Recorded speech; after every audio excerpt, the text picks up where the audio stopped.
সালাম দোস্ত। ভাবুন তো, একটা রাত, চারিদিকে অন্ধকার, কিন্তু সেই অন্ধকারের মধ্যে কোটি কোটি মানুষের চোখে জ্বলছে এক নতুন। কেউ জানে না আগামীকাল কেমন হবে, কেউ জানে না স্বাধীনতার পর জীবন কেমন বদলাবে, কিন্তু একটা জিনিস সবাই জানতো, আজ থেকে ভারত আর পরাধীন থাকবে না। হাজার হাজার মানুষের আত্মত্যাগ, অসংখ্য আন্দোলন, জেল, জুলুম আর রক্তের ইতিহাস পেরিয়ে অবশেষে আসতে চলেছে সেই মুহূর্ত, 15ই আগস্ট 1947, একটা তারিখ, যেটা শুধু ক্যালেন্ডারে একটি দিন নয়, এটা ভারতের ইতিহাসের সবচেয়ে গুরুত্বপূর্ণ অধ্যায়গুলোর একটি। কিন্তু প্রশ্ন হলো, কিভাবে এলো সেই 15ই আগস্ট, আর স্বাধীনতার আগের সে রাতে বা কি ঘটেছিল? চলুন ফিরে যাই প্রায় 80 বছর আগে। এক সময় ভারত নিজের ভাগ্যের নিয়ন্ত্রণ নিজের হাতে রাখতে পারত না। ব্রিটিশ শাসনের অধীনে ভারতীয়দের জীবনের নানা ক্ষেত্রে ছিল বৈষম্য ও শোষণ। কৃষক থেকে শ্রমিক, ছাত্র থেকে সাধারণ মানুষ, অনেকে স্বাধীনতার স্বপ্ন দেখতে শুরু করেছিলেন, কিন্তু স্বাধীনতা চাওয়া মানে ছিল বিপদের মুখোমুখি হওয়া। জেল, লাঠিচার্জ, গুলি, নির্যাতন। তবুও মানুষের মনে একটা প্রশ্ন ধীরে ধীরে শক্তিশালী হচ্ছিল, আমাদের দেশ কি নিজেদের মতো করে চলবে না? এই প্রশ্নই একসময় পরিণত হয় স্বাধীনতার দাবিতে। সব মিলিয়ে স্বাধীনতার আন্দোলন আরো শক্তিশালী হতে থাকে। একদিকে চলছিল অহিংস আন্দোলন, অন্যদিকে বিপ্লবীরা বিশ্বাস করতেন স্বাধীনতার জন্য কঠোর সংগ্রাম প্রয়োজন। পথ আলাদা হলেও লক্ষ্য ছিল এক, স্বাধীন ভারত। ইনকলাব জিন্দাবাদ, এই স্লোগান শুধু কয়েকটি শব্দ ছিল না, এটা ছিল তরুণ প্রজন্মের বিদ্রোহের প্রতীক। অন্যদিকে জয় হিন্দ, এই স্লোগান মানুষের মনে দেশপ্রেমের আগুন জ্বালিয়ে দিয়েছিল।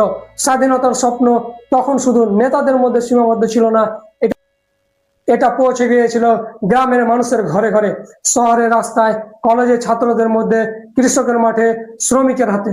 ভারতের সাধারণ মানুষ বুঝতে শুরু করেছিল, দেশের ভবিষ্যৎ বদলাতে হলে তাদেরও এগিয়ে আসতে হবে। সাল 1942, ভারতের স্বাধীনতা আন্দোলনে আসে আরো একটি গুরুত্বপূর্ণ অধ্যায়। শুরু হয় কুইট ইন্ডিয়া মুভমেন্ট। স্লোগান উঠল, ডু অর ডাই, অর্থাৎ করো বা মরো। ব্রিটিশ সরকারের বিরুদ্ধে আন্দোলন আরো তীব্র হয়ে ওঠে। অনেক নেতা গ্রেপ্তার হন, অনেক মানুষ জেলে যান, অনেক জায়গায় আন্দোলনকারীদের ওপর দমন পীড়ন চলতে থাকে। কিন্তু একটা জিনিস আর থামানো সম্ভব ছিল না, স্বাধীনতার আকাঙ্ক্ষা। এরপর আসে দ্বিতীয় বিশ্বযুদ্ধ। যুদ্ধ শেষ হওয়ার পর ব্রিটিশ সাম্রাজ্যের অর্থনৈতিক ও রাজনৈতিক শক্তি আগের মতো ছিল না। ভারতীয় স্বাধীনতার দাবি আরো প্রবল হয়ে উঠেছিল। ব্রিটিশ সরকার বুঝতে শুরু করলো, ভারতকে অনন্তকাল ধরে শাসন করা আর সম্ভব নয়। তারপর শুরু হলো ক্ষমতা হস্তান্তরের প্রস্তুতি। কিন্তু এখানে গল্প আরো জটিল হয়ে ওঠে, কারণ স্বাধীনতার পাশাপাশি সামনে আসে দেশভাগের ভয়াবহ বাস্তবতা। 1947 সাল, ভারত স্বাধীন হতে চলেছে, কিন্তু একই সময়ে ভারত ভাগ হচ্ছে, তৈরি হচ্ছে ইন্ডিয়া এবং পাকিস্তান। দেশভাগের ফলে কোটি কোটি মানুষের জীবন ওলট পালট হয়ে যায়। মানুষকে নিজের ঘরবাড়ি ছেড়ে অন্য জায়গায় চলে যেতে হয়। অনেক পরিবার বিচ্ছিন্ন হয়ে যায়, অনেক মানুষ সহিংসতার শিকার হন। অর্থাৎ একদিকে স্বাধীনতার আনন্দ, অন্যদিকে বিভাজনের গভীর যন্ত্রণা। এই দ্বৈত অনুভূতি 1947-এর স্বাধীনতাকে এত জটিল ও ঐতিহাসিক করে তুলেছিল। এবার আসি সেই ঐতিহাসিক রাতে। 14ই আগস্ট পেরিয়ে ভারত এগিয়ে যাচ্ছিল 15ই আগস্টের দিকে। দিল্লিতে তৈরি হচ্ছিল ইতিহাস। ভারতের গণপরিষদ স্বাধীন ভারতের ক্ষমতা গ্রহণের প্রস্তুতি নিচ্ছিল। আর সেই রাতে জওহরলাল নেহরু দেন তার বিখ্যাত ভাষণ, ট্রাস্ট উইথ ডেস্টিনি। তিনি বলেছিলেন, at the stop of the midnight hour, মধ্যরাতের সেই মুহূর্তে একটি নতুন অধ্যায়ের জন্ম হতে চলেছে। ঘড়ির কাঁটা যখন মধ্যরাতের দিকে এগিয়ে যাচ্ছে, দেশের মানুষ অপেক্ষা করছে। তারপর 15ই আগস্ট 1947, ভারত স্বাধীন। শতাব্দীর পরাধীনতার অধ্যায়ের পর ভারত পেল স্বাধীন রাষ্ট্রের পরিচয়। দিল্লিতে উঠল স্বাধীন ভারতের পতাকা, রাস্তায় মানুষের ঢল, চোখে আনন্দের জল, মুখে স্লোগান জয় হিন্দ। কেউ হাসছেন, কেউ কাঁদছেন, কারণ এই স্বাধীনতার পিছনে ছিল অসংখ্য মানুষের আত্মত্যাগ। স্বাধীনতার পর ভারতের সামনে ছিল বিশাল দায়িত্ব একটি নতুন দেশকে গড়ে তোলা। দারিদ্র, শিক্ষার অভাব, অর্থনৈতিক সমস্যা, সামাজিক বিভাজন, দেশভাগের ক্ষত, সব কিছুর মধ্যে ভারত এগিয়ে যেতে শুরু করলো। লালকেল্লা হয়ে উঠল স্বাধীন ভারতের জাতীয় উদযাপনের অন্যতম প্রধান প্রতীক।